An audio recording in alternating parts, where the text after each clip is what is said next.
The barren outskirts of Corinthia, a city where the technological elite thrived amidst the downtrodden masses, were cloaked in the stillness of night.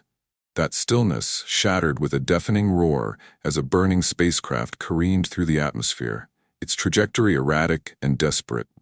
The ship's impact was catastrophic, carving a jagged trench into the desert and leaving a plume of smoke and fire in its wake. Within the twisted wreckage, a lone figure clung to life. Her once regal form was battered and broken, her shimmering skin marred by burns and blood. She was Alara, the matriarch of Vexalia, a half-human, half-Vexalian queen who had long been forgotten by her people. Her hybrid physiology made her a marvel of resilience, but even that seemed insufficient against the severity of her injuries. The crash site quickly became a ghost town as the locals, drawn by the commotion, saw who she was and turned away in fear. "She's cursed," some whispered. "Let her die." But not everyone ignored the call for help. Dr. Silas Wren, a human medic known for his stubborn compassion, received an emergency ping from his battered communicator. He navigated the treacherous terrain in his hovercraft, following the beacon to the wreckage. What he found shocked even him. Among the debris lay a woman whose very presence exuded authority and sorrow, despite her fragile state. "Hold on," he murmured, kneeling beside her. He examined her injuries with the expertise of a seasoned field medic: multiple fractures, internal bleeding, and burns. Yet, beneath it all, her hybrid biology fought to keep her alive. "You're tougher than you look." Alara's violet eyes flickered open, filled with a mixture of confusion and defiance. "Leave me," she rasped, her voice barely audible. "I am nothing now." Silas ignored her protest, gently lifting her into his arms. "Not to me," he said, determination lining his face. "I save everyone, queen or not." Silas's clinic was a modest sanctuary on the fringes of Corinthia, a place where the forgotten and the unwanted could find solace. It was here that he brought Alara, his hovercraft cutting through the night as her breathing grew shallow. Inside, Silas worked with precision, his hands steady as he cleaned and dressed her wounds. Her hybrid physiology was both a blessing and a challenge, her alien and human traits requiring a careful balance of treatments. As the first rays of dawn filtered through the clinic's windows, Alara stirred. Her violet eyes opened fully, taking in the unfamiliar surroundings. She tried to sit up but winced, her body betraying her. "Easy," Silas said, placing a hand on her shoulder to guide her back down. "You've been through hell. Let me help you." "Why?" she asked, her voice still weak. "Why would you help someone like me?" "Because you needed it," Silas replied, meeting her gaze. "And because no one else would." As Alara regained strength, fragments of her story emerged. Once the proud ruler of Vexalia, she had been cast aside when political tides turned. Her hybrid status, celebrated in her youth, had become a liability. Betrayed by those closest to her, she had fled, only to end up here, alone, injured, and abandoned. "My people have no use for an old queen with broken wings," she said bitterly, her gaze fixed on the ceiling. Silas sat beside her, his expression thoughtful. "Maybe they don't, but that doesn't mean you're done." Though their worlds were vastly different, Silas and Alara found an unlikely connection. Her sharp wit clashed with his dry humor, and their conversations often ended in reluctant laughter. Despite her initial reluctance, Alara began to trust the human medic who had risked everything to save her.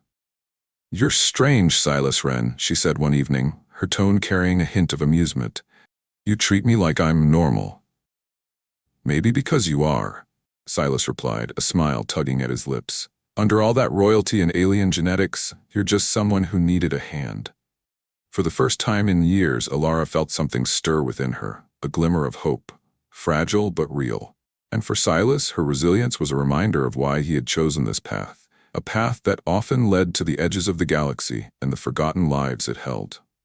As Alara regained her strength, her regal demeanor returned, though it was tempered by weariness. She spent hours by the clinic's wide windows, gazing at the bustling streets of Corinthia, where no one seemed to notice or care that a queen sat among them. One evening, as Dr. Silas Wren reviewed her vitals, she broke the silence. "Do you know what it feels like to be erased, Silas? To be discarded as if you were never worth anything?" Silas paused, the gravity of her words sinking in. "I've seen it," he replied, his voice soft. "But I don't think anyone who's lived your life could ever truly be erased. Alara turned to him, her violet eyes narrowing. You're an idealist. The galaxy doesn't care for ideals. It values power, wealth, and convenience. When I could no longer offer those, I became expendable. Silas leaned forward, his expression unwavering. Then let's prove them wrong. As the days passed, Alara began to open up about her past. She spoke of her youth on Vexalia, a planet known for its shimmering seas and towering crystal spires. As the daughter of a forbidden union between a human diplomat and a Vexalian royal, she had once symbolized hope and unity. At first they celebrated me, she said bitterly. But as the years went on, my differences became a weapon they used against me. Silas listened intently, his admiration for her resilience growing. And yet you ruled with grace, he said. You didn't let them break you. Not then, she admitted, but exile has a way of wearing you down.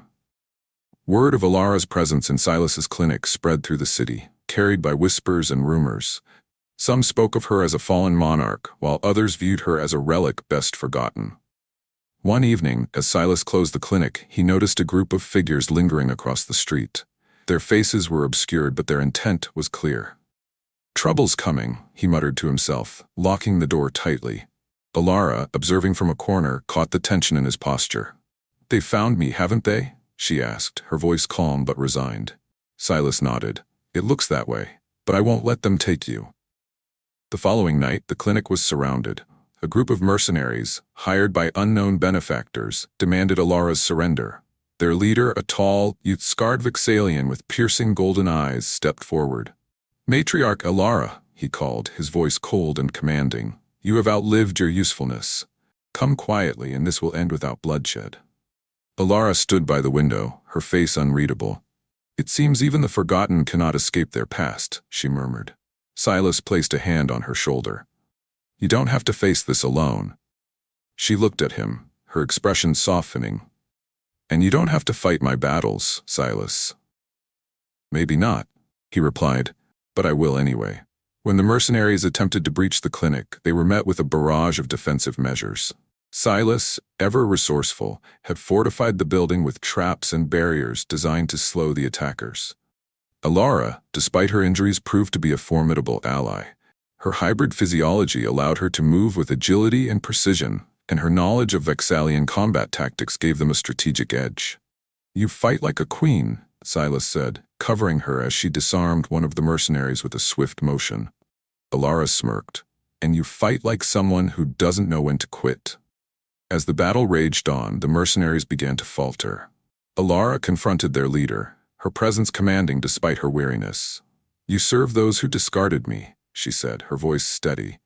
But look at where your loyalty has brought you, to the doorstep of someone they deemed powerless. The leader hesitated, his golden eyes narrowing. They said you were weak. Alara stepped closer, her violet eyes blazing. Then they underestimated me. Leave now, and I might let you live. The leader, sensing the tide had turned, signaled for his men to retreat. As the last of the mercenaries disappeared into the night, Silas and Alara surveyed the damage. The clinic was battered, but still standing, a testament to their resilience. You didn't have to stay, Alara said quietly, her gaze fixed on the debris. You could have walked away. Silas turned to her, his expression resolute. You're worth staying for. For the first time in years, Alara felt a flicker of hope. It was fragile, but it was real, a light amidst the darkness that had defined her exile. Together, she and Silas prepared for whatever challenges lay ahead, knowing that they were stronger together. In the aftermath of the attack, the clinic became a fortress of cautious solidarity. News of the skirmish spread through Corinthia, drawing a mix of curious onlookers, sympathetic outcasts, and opportunistic scavengers. Amid the growing chaos, a former Vexalian soldier named Terran arrived at the clinic. I fought under your banner once, Matriarch, Terran said, bowing slightly before Alara. His once proud armor was dented and scarred, a reflection of the life he had endured since her exile. When I heard you were alive, I knew I had to come. Alara studied him for a moment, her gaze piercing. And what do you seek, Terran? Redemption or revenge? Neither, he replied. I seek purpose, and perhaps a chance to serve someone worthy again. Silas observed the exchange, his instincts wary. If he's here to help, we can use all the allies we can get, he said, glancing at Alara. But trust is earned. With Terran's military experience, the clinic's defenses were reinforced further. Under his guidance, traps were optimized, escape routes were secured, and the defenders were trained in basic combat techniques. Alara, though still recovering, took an active role in the preparations. She worked tirelessly alongside the others, her presence inspiring both awe and determination. "You're not the queen they told us about," Kara, a street vendor turned ally, said one evening as they fortified a barricade. "I'm no queen anymore," Alara replied, "but perhaps I can still be something greater." Silas watched her from a distance, his admiration growing. "She's becoming a leader again," he said to Terran. "She always was," Terran replied. "She just needed someone to remind her." As the clinic strengthened, so did the threats from those who sought to reclaim Alara. Mercenaries returned in greater numbers, accompanied by syndicate enforcers. Their tactics became more aggressive, probing the clinic's defenses and intimidating its allies. During one such encounter, Alara confronted a captured mercenary. "Who sent you?" she demanded, her voice cold. The mercenary sneered. "You're a relic, matriarch. The syndicate doesn't take orders from you anymore. You're just a prize to them." Alara's hand tightened around the hilt of her blade, but Silas placed a calming hand on her shoulder. "He's not worth it," he said quietly. "Perhaps not," she replied, releasing the mercenary. "But they'll learn I'm not worth underestimating either." The full-scale assault came on a stormy night, the city's neon lights reflecting off the rain-soaked streets. The syndicate forces, armed with advanced weaponry and tactical precision, surrounded the clinic, their intent clear. "Stay inside," Silas ordered the non-combatants as he armed himself. "We hold the line here." Alara stood beside him, her violet eyes blazing with defiance. "This is my fight too, Silas." "Then let's end it together," he replied, his voice steady despite the tension. The initial waves of attackers were met with fierce resistance. Traps disoriented and slowed the mercenaries, while the defenders used their intimate knowledge of the clinic's layout to their advantage. Terran led a flanking maneuver that disrupted the syndicate's supply line, buying crucial time. Alara fought with a ferocity that reminded all who saw her of her royal heritage. Her hybrid physiology gave her an edge, her movements precise and powerful. "You've still got it?" Terran remarked as they regrouped after repelling another wave. "Let's hope it's enough," Alara replied, her expression grim. As the battle reached its peak, the syndicate unleashed a devastating weapon. A mechanized assault walker armed with plasma cannons. The towering machine tore through the clinic's outer defenses, its presence a grim symbol of the syndicate's power. "We have to take that thing down," Silas said, his voice resolute. Alara nodded. "I'll draw its fire. You and Terran disable it." "No," Silas said, stepping in front of her. "We do this together." Using the chaos of the battle as cover, Silas, Alara, and Terran approached the walker. Alara climbed its chassis with impressive agility, her glowing hands tearing through its outer armor. Meanwhile, Silas and Terran targeted its legs, planting explosives at its joints. "Now!" Silas shouted, detonating the charges. The walker collapsed in a fiery explosion, its power core rendering it useless. The syndicate forces, disoriented and leaderless, began to retreat. The defenders, though battered and exhausted, cheered as the last of the attackers fled into the night. As dawn broke, the clinic stood battered, but unbroken, a testament to the strength and resilience of those who fought for it. "You've earned their loyalty," Silas said to Alara as they surveyed the aftermath. "And you've earned mine," she replied, her voice filled with gratitude. For the first time in years, Alara felt not just like a queen, but like a leader worth following. And with Silas by her side, she knew she wasn't facing the future alone. The victory over the syndicate forces gave the defenders a momentary reprieve. But it was clear the battle for Alara's survival and the clinic's future was far from over. Whispers in Corinthia hinted at a greater threat: the return of Lord Kale, a ruthless enforcer of the syndicate who had a personal vendetta against Alara. "Kale isn't coming to negotiate," said Terran, his expression grim as he reviewed the clinic's defenses. "He's coming to destroy." Dr. Silas Wren and Alara worked tirelessly with the defenders to prepare. Reinforcements arrived, allies inspired by the tales of Alara's resilience and Silas's unwavering determination. The clinic transformed into a bastion of hope, fortified by the combined efforts of humans, Vexalians, and outcasts from all walks of life. "You've become a symbol," Silas told Alara as they stood on the clinic's roof, overlooking the preparations. People see you and believe change is possible. Alara, her violet eyes scanning the horizon, replied softly, "Then we must not fail them." As dusk fell, the syndicate forces arrived in force. A fleet of armored vehicles and heavily armed troops surrounded the clinic, their precision and coordination a testament to Kale's leadership. Kale himself emerged, his imposing figure framed by the glow of the vehicle's lights. His voice boomed through a loudspeaker. "Alara, matriarch of Vexalia, your time is over. Surrender yourself, and I may spare the lives of these fools who defend you." Alara stepped forward, her regal bearing undiminished despite the threat. "I've surrendered enough," she called back. "If you want me, Kale, you'll have to come and take me." The first wave of attackers advanced, their weapons blazing.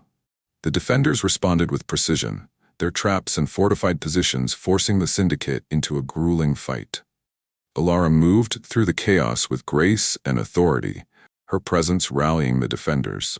She coordinated their efforts, using her knowledge of Vexalian tactics to outmaneuver the attackers. "Push them toward the east barricade," she instructed Terran, who relayed her orders to the fighters.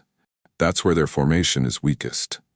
Silas, meanwhile, worked tirelessly in the clinic, treating the wounded and ensuring the defenders had the supplies they needed.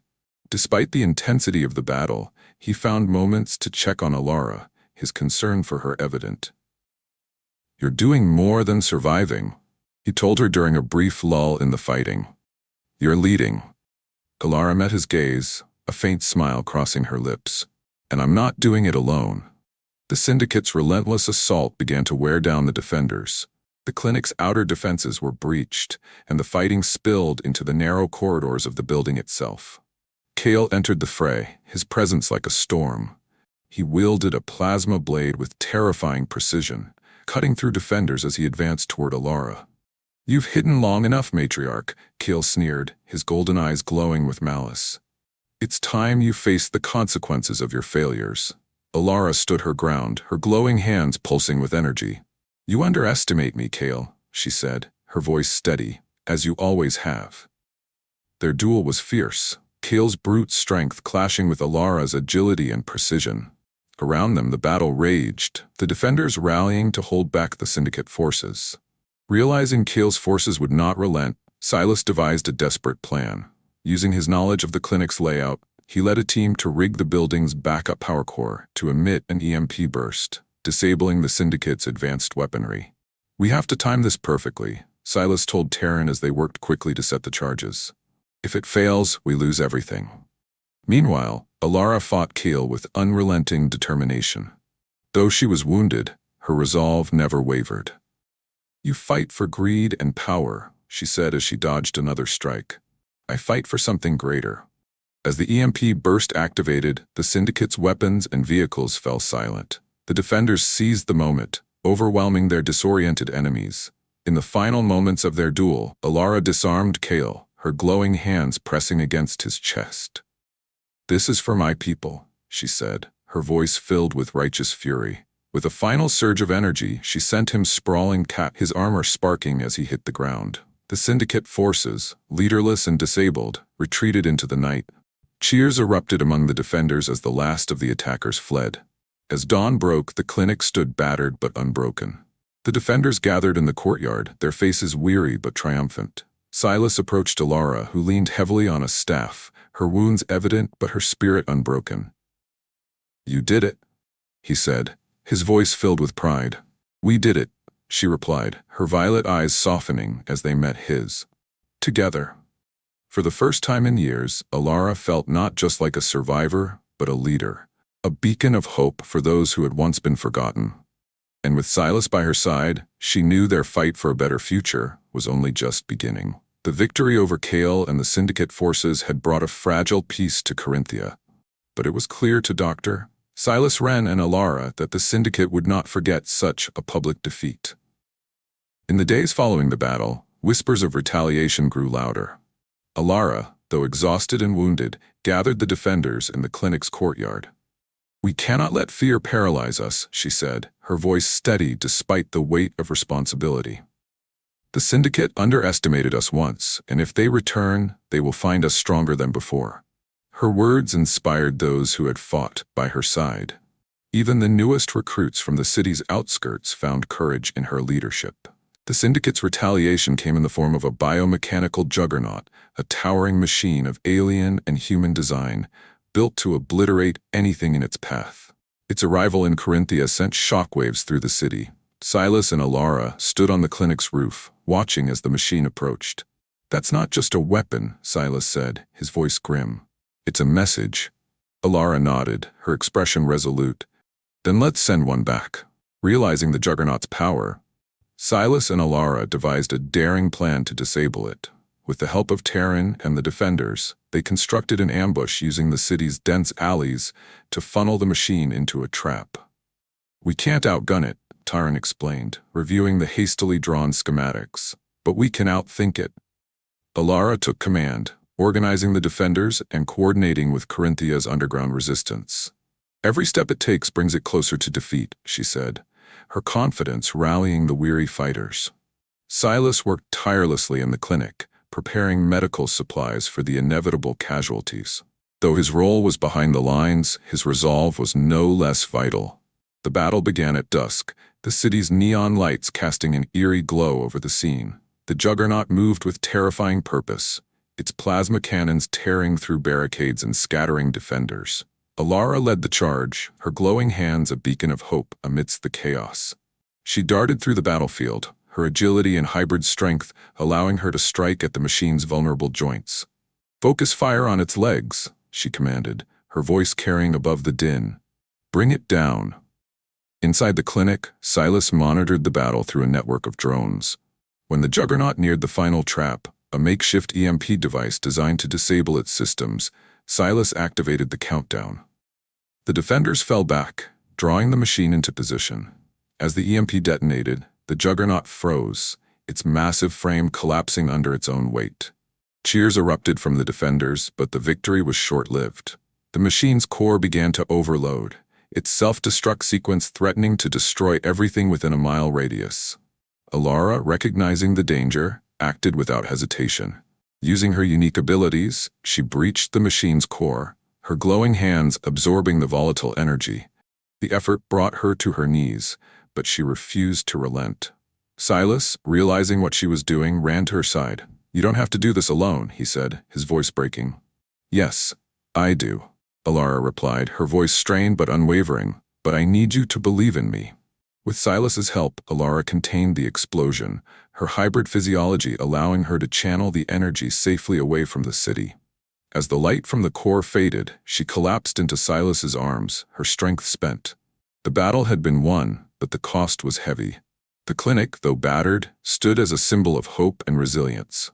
Alara, though weakened, recovered under Silas's care, her spirit unbroken. In the weeks that followed, the defenders worked tirelessly to rebuild.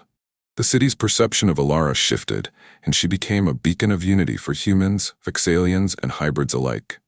One evening, as they stood together overlooking the clinic, Silas turned to her. "You've given them something to believe in, Alara." "And you gave me something to fight for?" she replied, her violet eyes meeting his. "I was a queen once, but you showed me how to be a leader." As the stars lit the sky, they stood side by side, ready to face whatever challenges lay ahead. Together, they had not only saved a city, but had forged a legacy of hope in a galaxy that desperately needed it.